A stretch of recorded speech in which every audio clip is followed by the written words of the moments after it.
Indonesia में खादमात का सऊदीया में आना आम सी बात है।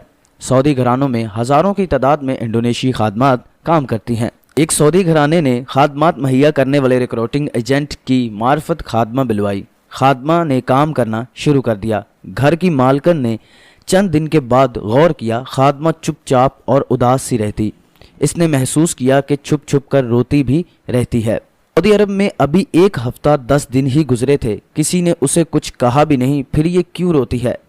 एक दिन सऊदी मालकन ने खादमा को अपने सामने बैठा लिया, उसके सर पर हाथ रखा और कहने लगी, मेरी बेटी बताओ, तुम हर वक्त रोती क्यों रहती हो? हर वक्त तुम्हारी आंखें सूजी रहती हैं। खादमा ने हौसला पाकर इशारों से और टूटे फूटे अल्फाज में बताया, मैं एक मुद्दत से सऊदी अरब आने की कोशिश कर रही थी।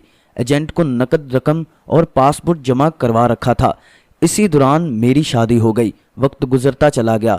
मेरी सऊदी अरब आने की ख्वाहिश ज़ोरों पर थी। एजेंट के साथ राब्ता था। इसी दौरान खुदा ताला ने मुझे बेटा अता फरमाया। मेरे बेटे की उम्र 10-12 दिन की थी कि एजेंट ने बताया कि तुम्हारे कागजात मुकम्मल हो गए हैं, तुम्हें फौरी तौर पर सऊदी अरब जाना होगा। एक तरफ बेटा और उसकी मोहब्बत और दूसरी तरफ गुर्बत और सऊदी अरब आने की ख्वाहिश। मैं घरेलू हालात से मजबूर थी, इसलिए बेटे को छोड़कर सऊदी अरब आ गई। अब मुझे मेरा बेटा याद आता है। मैं उसकी मोहब्बत में दीवानी हो गई हूँ। उसे याद करके रोती रहती हूँ। सऊदी मालकन ने एक लंबी आह भरी। कुछ सोचा, उसके दिल में ख्याल आया कि ये रब को राज़ी करने और सदका जारिया करने का बेहतरीन मौका है। इस्लाम में सबसे बेहतरीन काम किसी मुसलमान को खुशी मुहैया करना है। और फिर उसने एक अजीबो गरीब फैसला किया। वो अंदर गई पैसों वाली अलमारी को खोला। उसकी कितनी तनख्वाह है? उसने 2 साल की तनख्वाह का हिसाब किया, रकम गिनी और उसे लेकर खादमा के पास आ गई। कहने लगी, 2 साल की तनख्वाह पेशगी पकड़ो, मैं अभी तुम्हारी सीट बुक कराती हूँ। तुम फौरन इंडोनेशिया रवाना हो जाओ। 2 साल तक अपने बेटे को दूध पिलाओ। जब 2 साल का हो जाए तो हमें फ़ोन कर देना, हम तुम्हारे लिए दोबारा वीज़ा भिजवा देंगे और तुम फिर से सऊदी अरब आ जाना। ज़रा गौर कीजिए, इस औरत ने कितना खूबसूरत फ़ैसला किया। क्या ये इसके लिए सदका जारिया नहीं?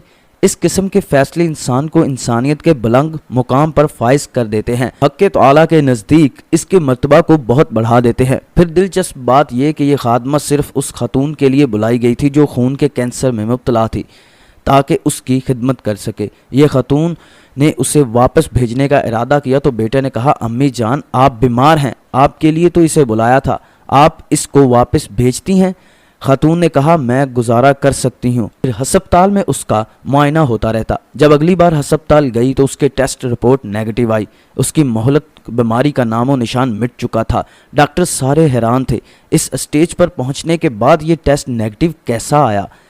एहतियातन दोबारा टेस्ट करवाए गए, मगर शाफिल अमराज रब की तरफ से शफा नाजुल हो चुकी थी। सब मुबारकबाद देने लगे। यह खातून सिर्फ अपने रब का शुक्र अदा करती रही।